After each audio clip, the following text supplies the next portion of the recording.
نحمده ونصلي ونسلم على رسوله الكريم وعلى آله وأصحابه أجمعين أما بعد أعوذ بالله من الشيطان الرجيم بسم الله الرحمن الرحيم ناظرین و سامعین السلام علیکم ورحمۃ اللہ وبرکاتہ۔ قیامت سے پہلے کیا کیا ہوگا؟ ذکر سن رہے ہیں آپ علامات قیامت کا۔ کورونا وائرس نے آپ کو ہلا دیا ہے، سہم گئے ہیں آپ کو لگ رہا ہے قیامت قریب ہے، کیونکہ قیامت سے پہلے وبائیں بھی پھوٹیں گی، بہت کچھ ہوگا۔ تو آپ جاننا بھی چاہتے ہیں کہ قیامت کی کیا کیا نشانیاں ہیں، تو ان میں سے کچھ آپ کو بتا رہا ہوں۔ ذکر ہے حضرت سیدنا عیسیٰ علیہ السلام کا۔ علامہ ابن کثیر نے لکھا ہے کہ بعض علماء کا کہنا ہے کہ حضرت عیسیٰ علیہ السلام حضرت موسیٰ اور حضرت ابراہیم، اس حوالے سے بھی واقعات ملتے ہیں کہ امت مصطفیٰ صلی اللہ علیہ وآلہ وسلم کا مرتبہ کنتم خیر امہ، تم بہترین امت ہو، یہ جان کر امت مصطفیٰ کی شان جان کر تمنا کریں گے کہ یا اللہ مجھے حضور صلی اللہ علیہ وسلم کے امتی ہونے کا شرف عطا فرما، یا انہوں نے کی ہے تو اللہ تعالیٰ ان کی دعا قبول فرماتا ہے اور انہیں زندہ آسمانوں پہ اٹھایا۔ اب جب تشریف لائیں گے تو میرے آقا کے امتی کی حیثیت سے تشریف لائیں گے، ہوں گے نبی مگر نبوت کا زمانہ نہیں ہے۔ حضرت عیسیٰ علیہ السلام کے بارے میں جو باتیں مزید آپ سے کرنی ہے وہ یہ، ابن ماجہ میں حضرت اسامہ رضی اللہ تعالی عنہ کی روایت کہ مقدس شہروں میں داخلہ نہیں کر سکے گا دجال، تو ناکامی کے بعد ملک شام کا رخ کرے گا، جہاں حضرت امام مہدی پہلے ہی سے اس کے مقابلے کے لیے مسلمانوں کا لشکر ترتیب دے چکے ہوں گے۔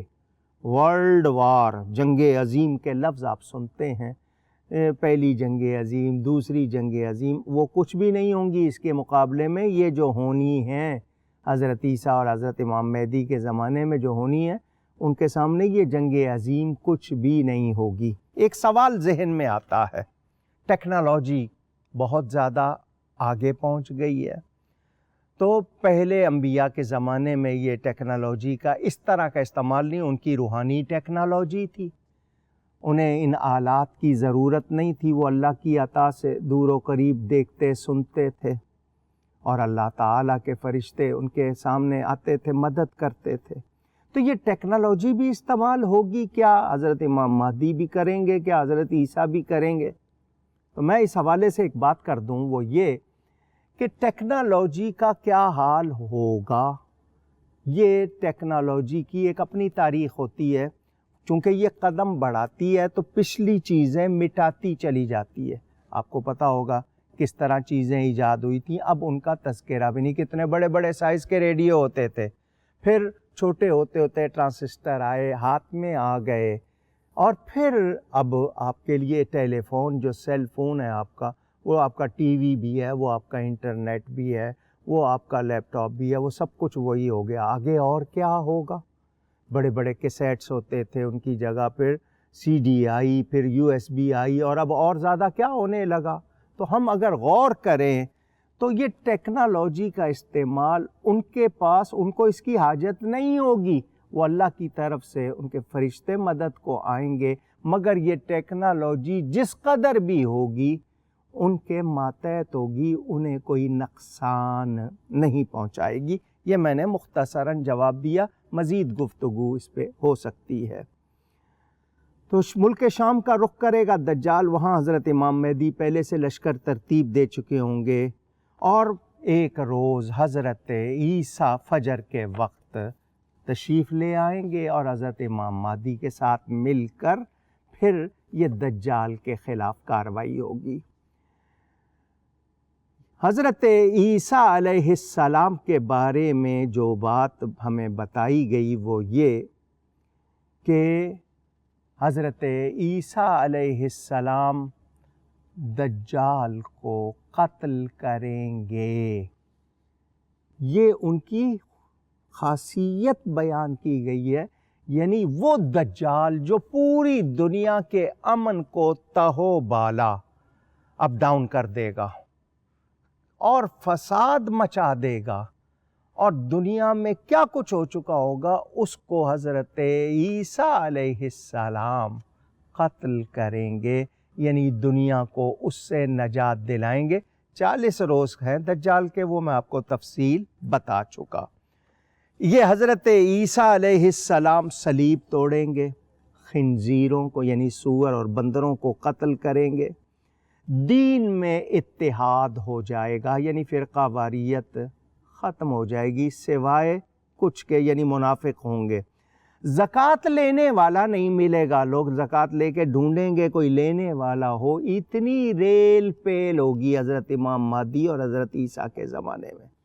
زمین کے خزانے ظاہر ہوں گے، ذخیرہ اندوزی اور مال جمع کرنے کی سوچ بھی نہیں ہوگی۔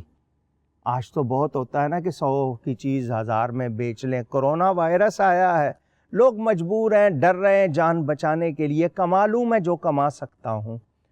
وہ ویسا وقت ہوگا کوئی سوچے گا بھی نہیں، کیونکہ اتنا ہوگا، اور ہر زہر والی شے، سانپ بچھو وغیرہ سے زہر مٹ جائے گا، بھیڑیے اور بکریاں ایک ساتھ چریں گی، ایک دوسرے کو نقصان نہیں پہنچائیں گی۔ یہاں سے پتہ چلا یہ جو نقصان ہے یہ ہمارے اعمال ہے۔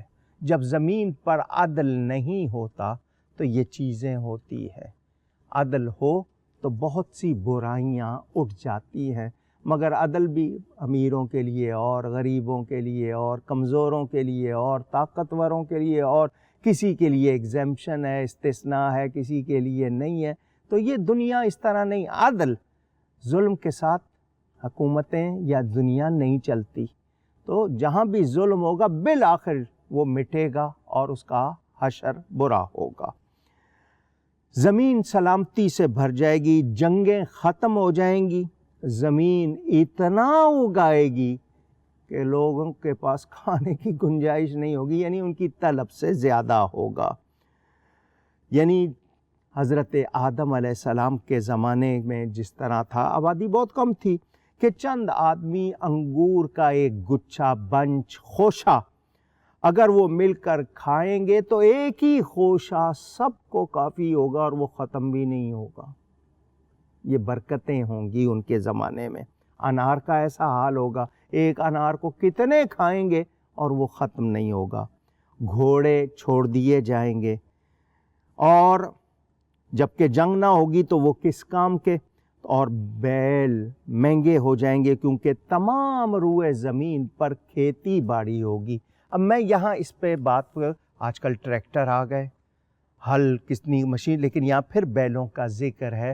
ہو سکتا ہے یہ ٹیکنالوجی بھی اس وقت ختم ہو جائے، یہ بھی ہو سکتا ہے، یہ صرف میں اپنا ایک خیال پیش کر رہا ہوں، یہ کوئی حتمی رائے نہیں ہے۔ اور وہ چونکہ حضرت عیسیٰ رسول بن کر تو تشریف نہیں لائیں گے، امتی بن کر تشریف لائیں گے، تو وہ آسمان میں امر الہی سے جان لیں گے کہ میں نے زمین پر امتی بن کر جانا ہے۔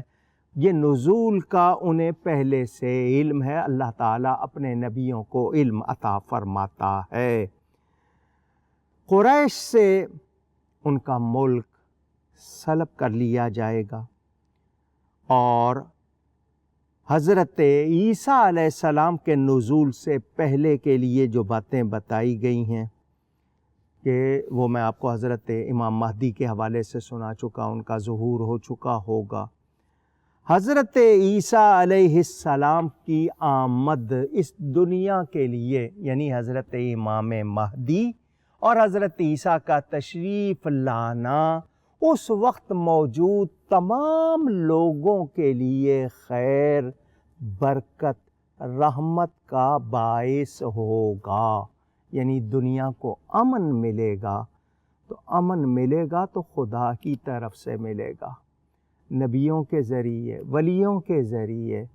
تو آج یہ بات واضح ہو گئی کہ اگر اللہ کے ولی کسی معاشرے میں موجود ہیں تو وہ وجہ امان ہیں، ان کی وجہ سے امان ہے. یہ اللہ کے دوست ہیں، ان کی نشانی کوئی چولا نہیں ہے، کوئی گلے میں موتیوں کی مالا نہیں ہے. ان کی نشانیاں قرآن میں صرف 2: ایمان اور تقوی.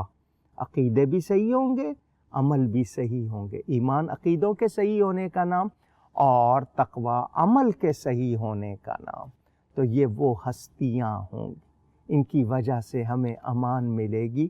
آج بھی ایمان انہی کا محفوظ ہے جو اللہ والوں سے وابستہ ہیں، پیاروں سے، اللہ کے سچے بندوں سے وابستہ ہے. حضرت عیسیٰ علیہ السلام کے بارے میں ہے کہ دنیا میں 40 برس تشریف لانے کے بعد بسر فرمائیں گے. طبرانی میں اور ابن عساکر میں یہ روایات موجود ہیں. یعنی دجال کے قتل کے بعد حضرت امام مہدی تشریف لے جائیں گے، حضرت عیسیٰ علیہ السلام وقت گزاریں گے. اور ابن مسعود رضی اللہ تعالی عنہ سے مروی کہ عیسیٰ علیہ السلام آسمان سے اتر کر دجال کو قتل کریں گے، 40 سال لوگ مزے کی زندگی گزاریں گے، اس دوران کسی پر موت نہیں آئے گی. مرد اپنی بکریوں اور جانوروں سے کہے گا جاؤ مزے سے جہاں چاہو چرو، کوئی کسی کی یہ نہیں ہوگی کہ یہ تیری ٹیریٹری ہے، یہ میرا علاقہ ہے، نہیں. اور سانپ بچھو کسی کو اذیت نہیں پہنچائیں گے، درندے آدمیوں کے دروازوں پر پھریں گے، کسی کو ڈر نہیں ہوگا. مد، یہ جو ہوتا ہے پیمانہ، مد یہ ایک پیمانے کا نام ہے. یعنی کوئی لے کر تھوڑا سا، آپ یوں سمجھ لیں کہ 2 مٹھی بھر بھی اگر کسی نے بویا ہے تو 700 مد اس کی جگہ اناج پائے گا، تھوڑے سے بہت زیادہ فصل ہوگی. اور یہ ام المومنین حضرت سیدہ عائشہ صدیقہ رضی اللہ تعالی عنہ، ان سے بھی یہ روایت ملتی ہے کہ دجال کو قتل کریں گے، حضرت عیسیٰ امام عادل اور حاکم ہوں گے، منصف ہوں گے، 40 برس گزاریں گے. یہ مسند احمد میں، ابو یعلا اور ابن عساکر میں روایت موجود ہے. اگر وہ پتھریلی زمین کو فرمائیں گے، ذرا دیکھیے اللہ والوں کو اللہ کیا کیا شان عطا کرتا ہے. یہ امام احمد نے الزہد میں اس کو بیان کیا کہ حضرت عیسیٰ علیہ السلام اگر پتھریلی زمین کو فرمائیں گے کہ شہد بہائے تو وہ شہد بہائے گی.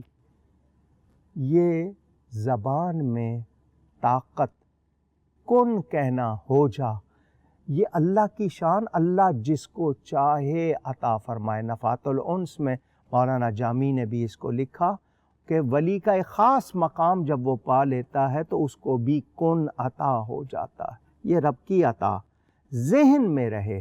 اللہ تعالیٰ کی عطا کے بغیر کچھ کمال کسی میں مانا نہیں جا سکتا.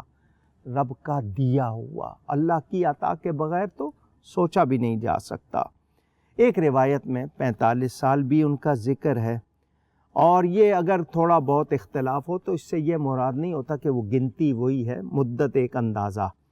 اور حضرت عیسیٰ علیہ السلام حج یا عمرے کا احرام باندھیں گے یا دونوں کا اکٹھا باندھیں گے، اور الروحہ مدینہ پاک کے درمیان ایک جگہ اور وادی صفرا مکہ معظمہ، اور وہ حج یا عمرے کے ارادے پر، اور حضور نے فرمایا میرے روضے پر بھی آئیں گے اور آ کر سلام کریں گے تو میں آواز کے ساتھ روضے سے جواب دوں گا.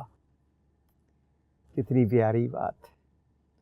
نبی کریم صلی اللہ علیہ وسلم کی شان بھی ظاہر ہوگی، حضرت عیسیٰ کا مرتبہ بھی ظاہر ہوگا. ہم روزانہ نماز میں التحیات جس کو کہتے ہیں، جب بیٹھتے ہیں اس میں قعدہ جس کو، اس میں کہتے ہیں السلام علیکہ ایھا النبی ورحمۃ اللہ وبرکاتہ۔ تو سلام تو اس کو کیا جاتا ہے جو سن سکے اور جواب دے سکے۔ جو سن نہیں سکتا اس کو سلام نہیں کر سکتے، جو جواب نہیں دے سکتا اس کو سلام نہیں کر سکتے۔ تو حضور صلی اللہ علیہ وسلم سب کا سلام سنتے ہیں اور اپنی شان کے مطابق جواب دیتے ہیں۔ ہم نہیں سن پاتے، مگر ہوں گے اللہ والے، وہ سنتے بھی ہوں گے۔ تو یاد رہے حضرت عیسیٰ روضہ رسول پر تشریف لا کر سلام کریں گے اور آواز کے ساتھ ان کو جواب دیا جائے گا۔ حضرت عیسیٰ علیہ السلام نکاح فرمائیں گے، ان کی اولاد بھی ہوگی، یعنی وہ نکاح فرمائیں گے، اولاد ہوگی۔ حضرت ابو ہریرہ رضی اللہ تعالی عنہ کیسے پیارے صحابی ہیں، جب یہ باتیں سنی تو کہنے لگے لوگوں سے تم میں سے کسی کو، یا آگے کہہ دینا تمہاری اولاد میں سے کسی کو، یا آگے کہہ دینا جس کسی کو حضرت عیسیٰ علیہ السلام کی زیارت ہو، ملاقات ہو، تو انہیں میرا سلام کہہ دینا۔ نبیوں کی بارگاہ میں سلام کہنے کی آرزو کتنی پیاری ہے، کتنی اچھی ہے۔ یہ حضرت عیسیٰ علیہ السلام کی وفات حج اور زیارت کے بعد، روضہ رسول کے حاضری کے بعد ہوگی، اور اس کے زیادہ وقت وہ بیت المقدس میں گزاریں گے، کیونکہ اسی علاقے کو آج دوسروں کے لیے، حالانکہ مسجد اقصیٰ موجود، قبۃ الصخرہ جہاں سے حضور معراج پر گئے، 70,000 کے قریب انبیاء کی قبور ہیں وہاں پر، الذی بارکنا حولہ، برکتیں رکھی ہیں، ان برکتوں سے مراد انبیاء کی قبور۔ تو وہ اس علاقے میں، وہاں پر حضرت عیسیٰ کی ولادت بھی ہوئی، حضرت سلیمان علیہ السلام کی تعمیر کردہ مسجد اقصیٰ موجود۔ اللہ تعالیٰ اسے مسلمانوں کے لیے پھر آزادی کے ساتھ کھول دے، وہاں کے مسلمانوں کو بھی امن اور آزادی ملے۔ بیان ابھی جاری ہے، گفتگو میں کوئی غلطی ہوئی ہو اللہ کی بارگاہ میں توبہ کرتا ہوں۔ آئندہ نشست میں ملاقات ہوگی۔ والسلام علیکم ورحمۃ اللہ وبرکاتہ۔